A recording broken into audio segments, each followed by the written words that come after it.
Salamat po mga minamahal sa araw na ito at tayo po ay mag-aanyaya sa makinig sa banal na salita. At salamat po at ating basahin at ating pagbulay-bulayin ang salita ng Diyos sa araw na ito. Ito po ay part 3 na ng patungkol kay Jesucristo na si Kristo ay naging tao.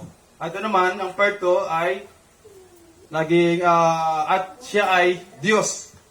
At ito naman sa part 3, kahit cross-reference siya, pero mapagtanto mo na si Kristo ay Diyos. No? Kahit hindi siya direktang mabasa na si Kristo ay Diyos, pero pinatutunayan pa rin na si Kristo ay Diyos at hindi tao lamang.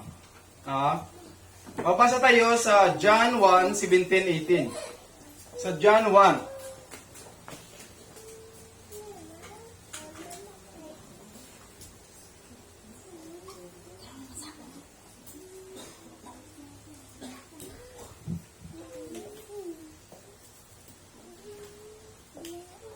Sa John 1:17-18, kahit hindi siya direktang mabasa na si Kristo ay Diyos, pero mapagbulay-bulay natin na nagpapatunay pa rin na si Kristo ay Diyos. Sa John chapter 1 verse 17 and 18,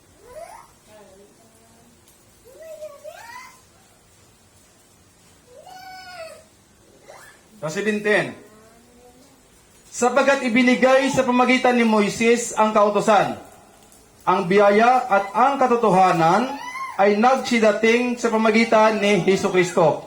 18, walang taong nakakita kailanman sa Diyos. Walang tao nakakita kailanman sa Diyos.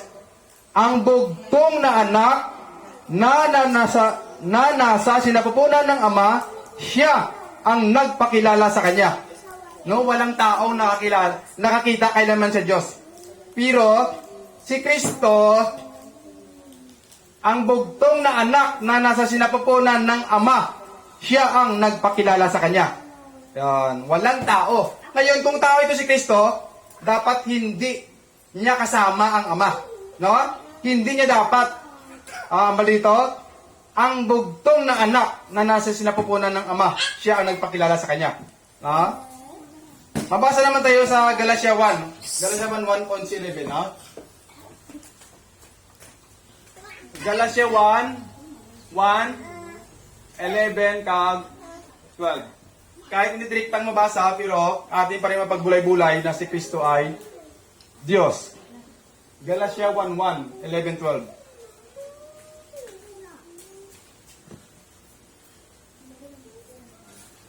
Hindi siya direktang mabasa, no?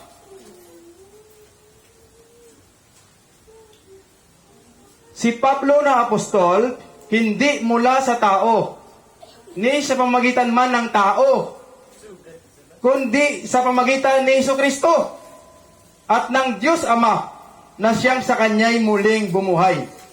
Si Pablo na apostol, hindi mula sa mga tao, ni sa pamagitan man ng tao, kundi sa pamamagitan ni Jesucristo. Tikay ngayon, kung tao ito si Jesucristo, dapat hindi na siya sinabi rito, nandun siya sa tao. At ng Diyos Ama na siyang sa Kanya'y muling bumuhay. Sa 11, sapagkat aking ipinatalasta sa inyo, mga kapatid, tungkol sa Ebanghelyo, na ating ipinangaral na ito'y hindi ayon sa tao.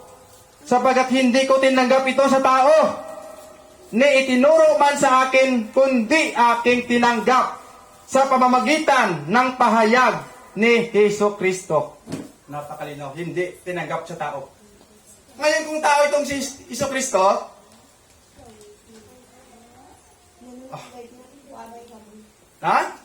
napakalinaw, ulitin ko na lang. Hindi na ako magpaliwanag, no? Ito, ulitin ko na lang ulitin, no? Sapagat aking ipinatalasta sa inyo, mga kapatid, tungkol sa Ebanghelyo na aking ipinangaral, na ito'y hindi ayon sa tao. Sapagat hindi ko tinanggap ito sa tao, ni itinuro man sa akin, kundi aking tinanggap sa pamamagitan ni Hesukristo. Napakalinaw po, no? Tinanggap, hindi sa tao. No? Ang mga salita, hindi tinanggap sa tao.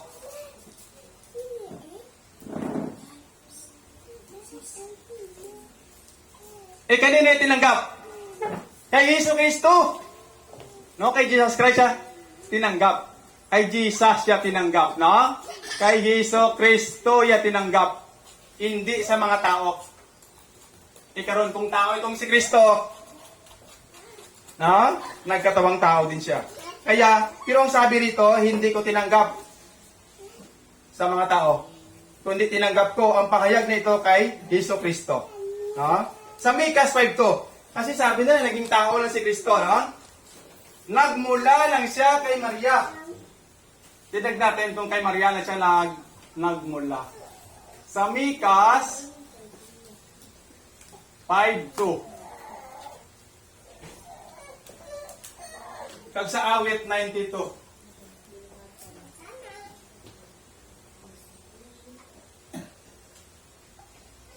No, kaya ang kasama nila, si Kristo, nag-umpisa lang yan kay Maria. No?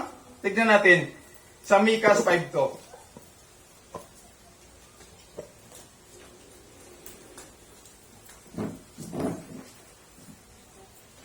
Sa Micas 5:2. Ano?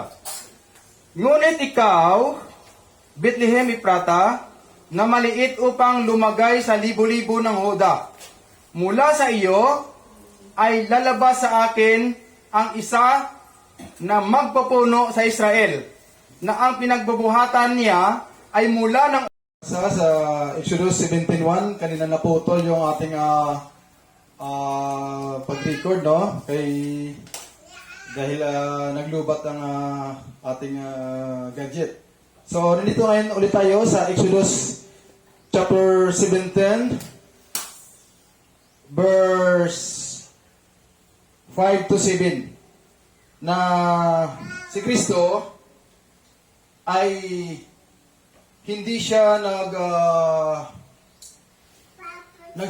nagsimula lamang kay Maria, kundi siya yung bato na lumabas, ang bato na uminom yung mga taga-Israel galing sa Egypt. No? Basahin na lang natin, no? Sa Exodus 17, 5 to 7. At sinabi ng Panginoon kay Moises, dumaan ka sa harap ng bayan. Ipagsama mo ang mga matanda sa Israel at ang iyong tungkod na iyong ipinalo sa ilog ay tangnan mo sa iyong kamay at yumaon ka. 6. Narito ako'y tatayo sa harap mo roon sa ibabaw ng bato, sa Horeb, at iyong papaluin ang bato at lalabasan ng tubig, upang ang bayan ay makainom. At gayon ginawa ni Moises sa paningin ng mga matanda sa Israel. At tinawag nila ang pangalan ng dakong yaon na Masa at Meriba, dahil sa pagkipagtalo ng mga anak ng Israel, at dahil sa kanilang tinukso ang Panginoon, na kanilang sinasabi, ang Panginoon ba'y nasa gitna natin o wala? So ulitin ko, ang pagbasa mula 5 hanggang 7. At sinabi ng Panginoon kay Moises, dumaan ka sa harap ng bayan, at ipagsama mo ang mga matanda sa Israel, at ang iyong tungkod na iyong ipinalaw sa ilog, ay tangnan mo sa iyong kamay at yumaon ka. Narito ako'y tatayo sa harap mo roon sa ibabaw ng bato, sa Horeb, at iyong papaluin ang bato at lalabasan ng tubig upang ang bayan ay makainom. At gayon ginawa ni Moises sa paningin ng mga matanda sa Israel. At tinawag nila ang pangalan ng dakong yaon na Masa at Meriba, dahil sa pagkipagtalo ng mga anak ng Israel, at dahil sa kanilang tinukso ang Panginoon, na kanilang sinasabi, ang Panginoon ba'y nasa gitna natin o wala? So, ang taga-Israel talagang matigas ang mga ulo, no? Dahil nakita na nilang kapangyarihan ng Diyos mula sa Egypt hanggang sa paglabas nila. Kaya, ang sabi pa nila, na nakikipagtalo pa sila, tinukso ang Panginoon na kanilang sinasabi, ang Panginoon ba'y nasa gitna natin o wala? At ang batong yaon na kanilang ininuman ng tubig na pinalo ni Moises, yun ay si Kristo. Kaya si Kristo ay hindi na siya nagmula. Hindi na siya nagmula kay Maria na kanyang ina dahil siya ay nagkatawang tao. So hindi siya doon nagmula. No? Kundi mula pa noon sa Old Testament, nandun na si Kristo. Mula noon, si Kristo ay nandun na sa Old Testament. Hindi yung kay Mary ka lang nag-umpisa. No? Kundi siya ay sa Old Testament, nandun na siya. Babasahin ko dito sa 1 Corinthians 10, verse 1 to 4. Sapagkat hindi ko ibig, mga kapatid, na di ninyo maalaman na ang ating mga magulang ay nangapa sa ilalim ng alapaap. At ang lahat ay nagsitawid sa dagat. At lahat ay nangabautismuhan kay Moises sa alapaap at sa dagat. At lahat ay nagsikain ng isang pagkain ding ayon sa Espiritu. At lahat ay nagsiinom ng isang inumin ding ayon sa Espiritu, sapagkat nagsiinom sa batong ayon sa Espiritu na sumunod sa kanila. At ang batong yaon ay si Kristo. Ang batong pinalo ni Moises ng kanyang tungkod, nasa Exodus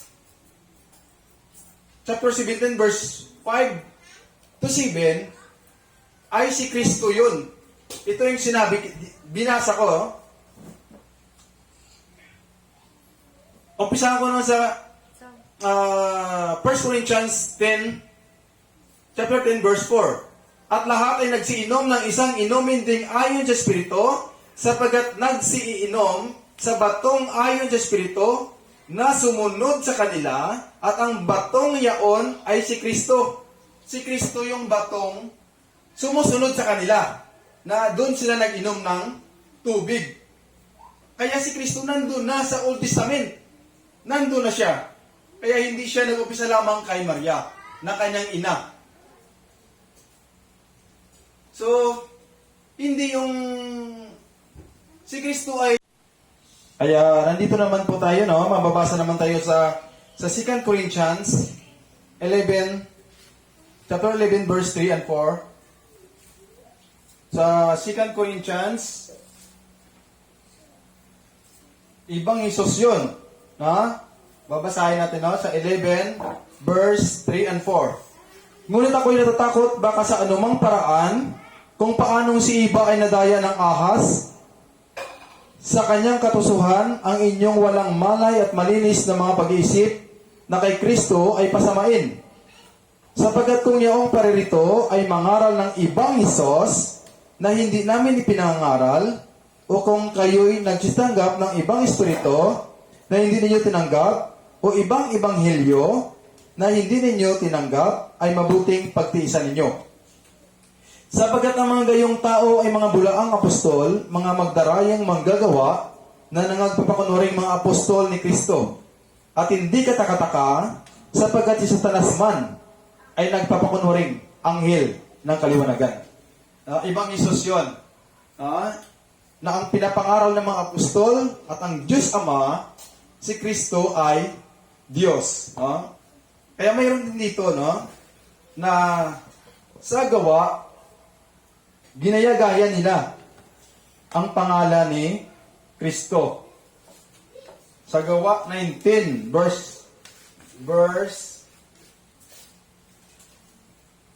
sa Gawa 19, verse 11,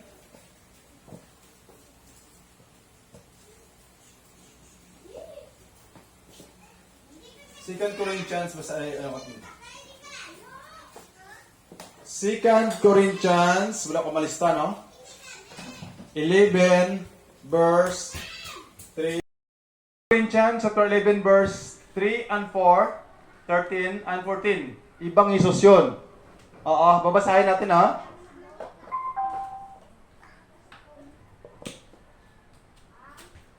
Sa 2 Corinthians,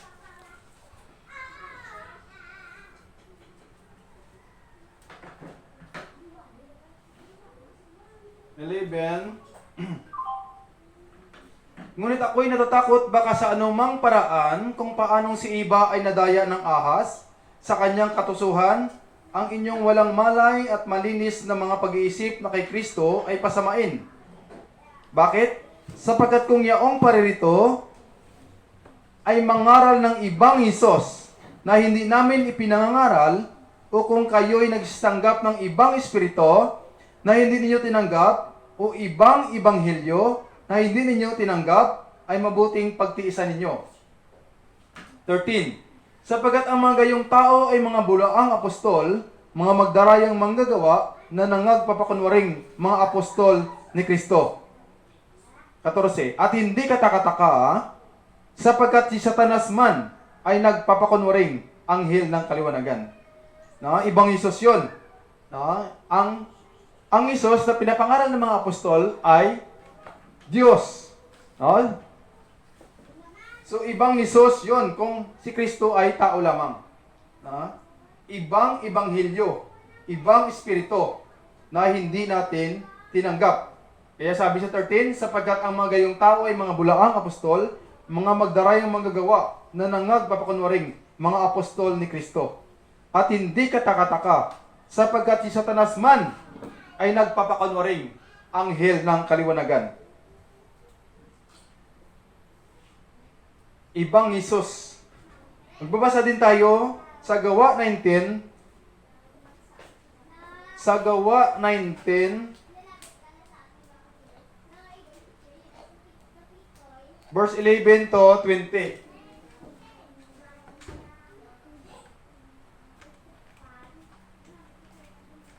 11 to 20. Bilis-bilisan ko lang yung pagbasa, no? Kaya medyo mahaba to, no? Medyo marami. Ito'y ginagaya. Ginagaya-gaya ng mga, no? Isang lalaki na isang eskriba. Babasahin ko, no? At gumawa ang Diyos ng mga tanging himala sa pamagitan ng mga kamay ni Pablo. Ano pat ang mga panyo o ang mga tapi na napadaiti sa kanyang katawan ay dinadala sa mga may sakit at nawawala sa kanila ang mga sakit at nagsilabas ang masamang espiritu. 13. Natapat ilan sa mga Hudyong nagpagalagala na nagsipaglayas ng masamang espiritu ay nagsipangahas na sambitlain ang pangalan ng Panginoong Hesus sa mga may masamang espiritu. O gaya-gayahin nila. Na nagsipagsabi, ipinamamanik ko sa inyo sa pamagitan ni Hesus na siyang ipinangaral ni Pablo. Ginagaya niya. At may 7 anak na lalaki ang isang eskriba na Hudyo, isang pangulong saserdote na nagsigawa nito. At sumagot ang masamang espiritu at sa kanya'y sinabi, nakikilala ko si Hesus at nakikilala ko si Pablo. Datapat sino-sino kayo?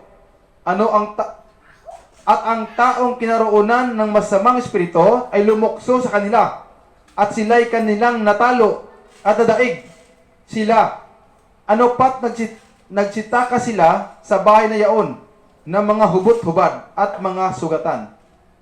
At nahayag ito sa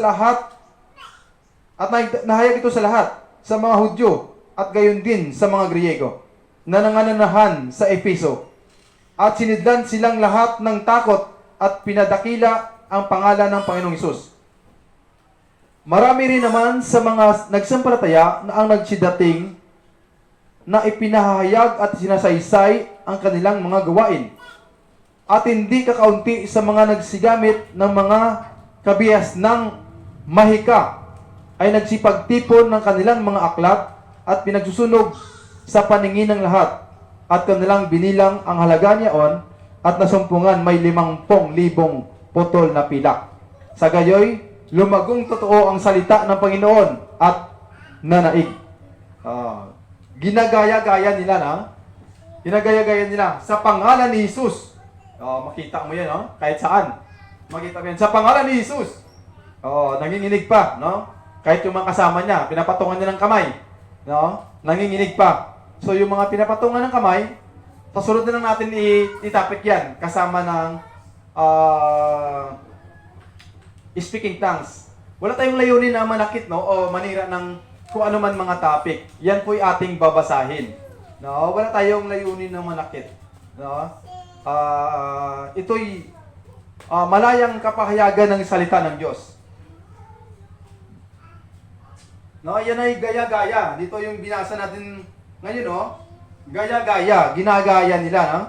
Kaya ito, kung ayaw mong maniwala na si Jesus ay Diyos, bakit hindi ka niniwala? Dahil mabasa mo sa 1 Corinthians 8:6, no? Basahin natin. Sa 1 Corinthians 8:6, no? Ngunit sa ganang atin ay may isang Diyos lamang, ang Ama, na buhat sa Kanya ang lahat ng mga bagay, at tayo'y sa Kanya, at isa lamang Panginoon, si Jesucristo. At sa pamagitan niya ang lahat ng mga bagay, at tayo'y sa pamagitan niya. Mababasa na isa lamang ang Diyos. Mabasa natin na isa lamang ang Diyos. So mabasa din natin sa Efeso 4:6. Basahin din natin, Basahin natin sa Efeso 4:6. Umpisa natin sa 4:4. Chapter 4, verse 4. May isang katawan at isang espiritu, gaya naman ng pagkatawag sa inyo sa isang pag-asa ng pagtawag sa inyo. Isang Panginoon, isang panampalataya, isang bautismo. Isang Diyos at Ama ng lahat, na siyang sumasa ibabaw sa lahat, at sumasa lahat at nasa lahat. No? Isang Diyos. Babasa natin isang Diyos. Isang Diyos lamang. At babasa din natin sa Deuteronomio 6:4.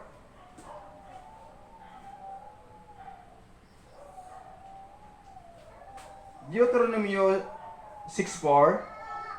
Dinggin mo, Israel, ang Panginoon nating Diyos ay isang Panginoon. Tingnan mo. Isang Panginoon. No, ang Diyos ay isang Panginoon sa Old Testament. Kag sa Isaias, mababasa, no? Mababasa. Sa Isaias,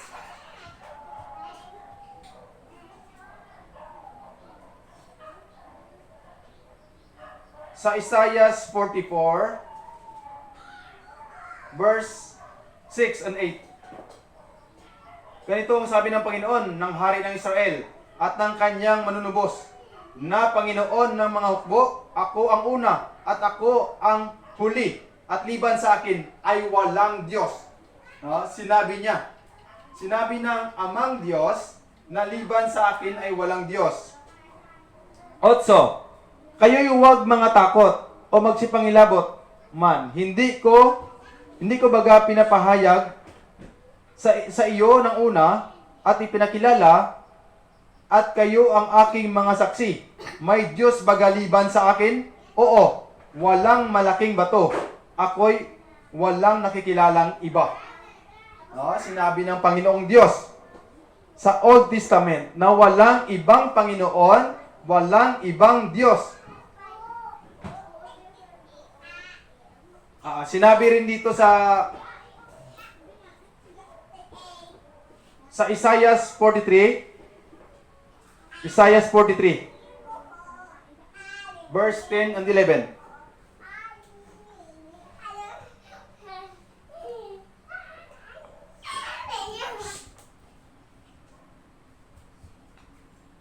Kayo na lang ang magsulat, no? Hindi na makaabot sa whiteboard ang mga pinagsabi kong mga verse. Sa Isaiah 43, verse 10 and 11. Kayo aking mga saksi, sabi ng Panginoon, at aking lingkod na aking pinili, upang inyong maalaman at nagsampalata kayo sa akin. Nagsisampalataya kayo sa akin. At inyong matalastas na ako nga, walang Diyos na inanyuan na una sa akin, o magkaroon man pagkatapos ko. 11.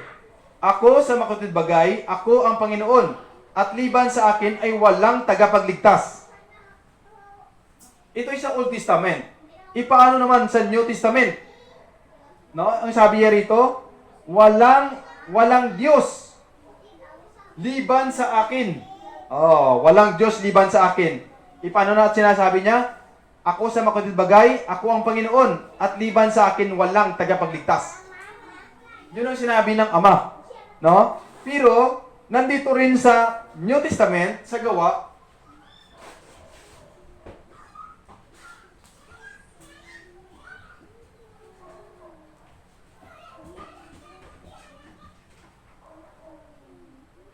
chapter 2, verse 36. Ang sinabi rito, pakatalastasin nga ng buong angkan ng Israel na ginawa ng Diyos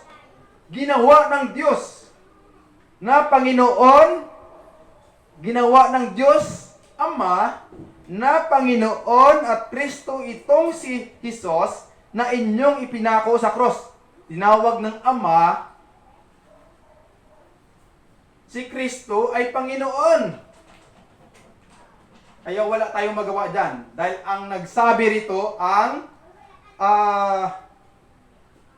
kasulatan. No? Napakatalasin nga ng buong angkan Israel na ginawa ng Diyos na Panginoon at Kristo itong si Jesus na inyong ipinako sa cross. No? Sino nagsabi rito? At ang mga apostol ay sinugo din ng Diyos. Sinugo ni Kristo.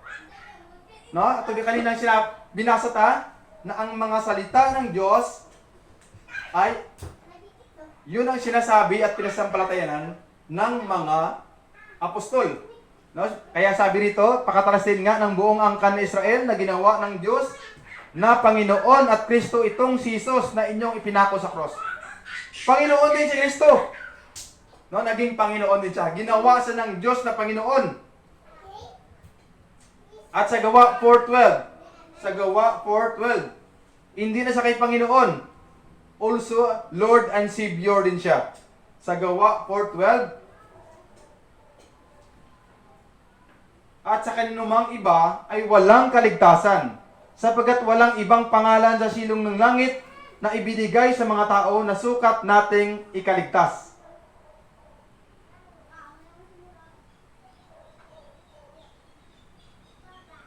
At sa kaninumang iba ay walang kaligtasan, sapagkat walang ibang pangalan sa silong ng langit na ibinigay sa mga tao na sukat nating ikaligtas.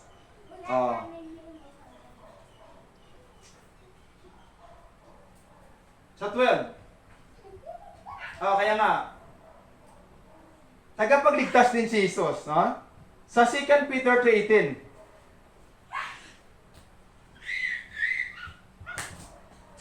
Sa 2 Peter 3:18.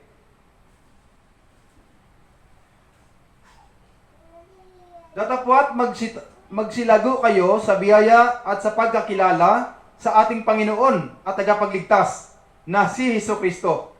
Sumakanya nawa ang kalulatian ngayon at magpakailanman. Siya nawa. No? Sinabi rito, datapat magsilago kayo sa biyaya at sa pagkakilala sa ating Panginoon at tagapagligtas, Lord and Savior, si Kristo.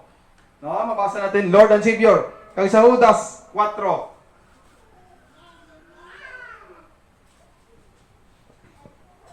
Sa Judas 4,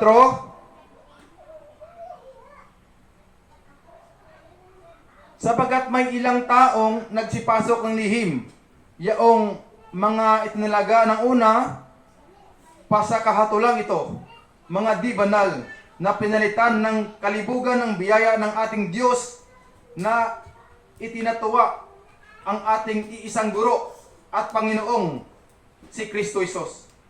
Si Hesukristo. No? Panginoon din. Lord and Savior din si Jesus. Pero kanina, binasa natin sa Isaiah 4. Ulitin natin.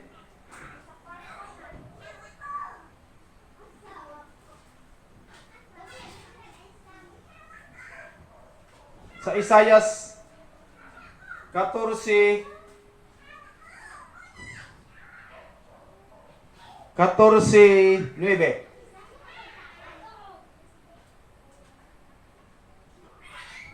Zacarias.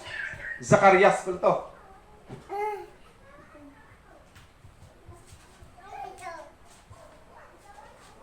Zacarias 14:9.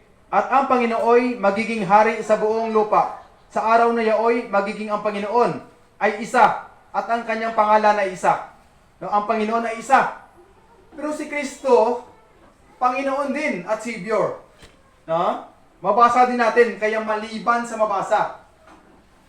Oo, maliban sa mabasa. Kaya pag nabasa mo na si Kristo ay Diyos, paniwalaan mo rin yun. Kung mabasa mo sa Old Testament, halimbawa, na wala ng ibang Panginoon, wala ng ibang Savior, ang amang Diyos.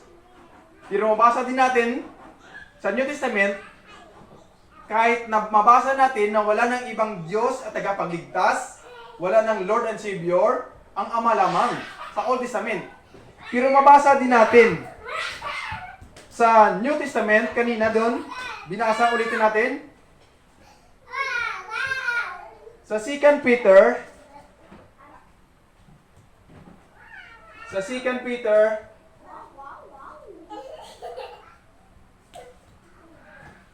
Second Peter 3:18. Basahin natin ulit. Datapat magsilago kayo sa biyaya at sa pagkakilala sa ating Panginoon at tagapagligtas na si Jesucristo. Mabasa rin. No? Kahit mabasa natin sa Old Testament na wala ng Lord and Savior, dito sa Old Testament, pero mabasa din natin sa New Testament na si Kristo ay Lord and Savior din. Ganun din yun. Kahit mabasa natin na iisa lamang ang Diyos, pero mabasa din natin sa New Testament na sinabi din ng Ama na ang anak ay Diyos. Sa Hebreo 1:8.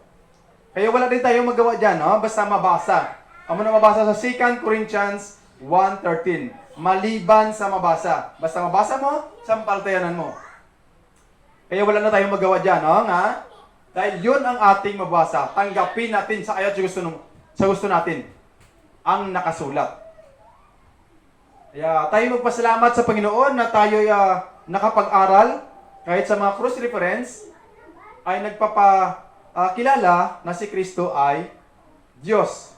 Diyos na nagkatawang tao. No? Kahit dun sa bato na ipinokpok ni Moises, na dun sila nag-inom, galing sila sa Egypt, no?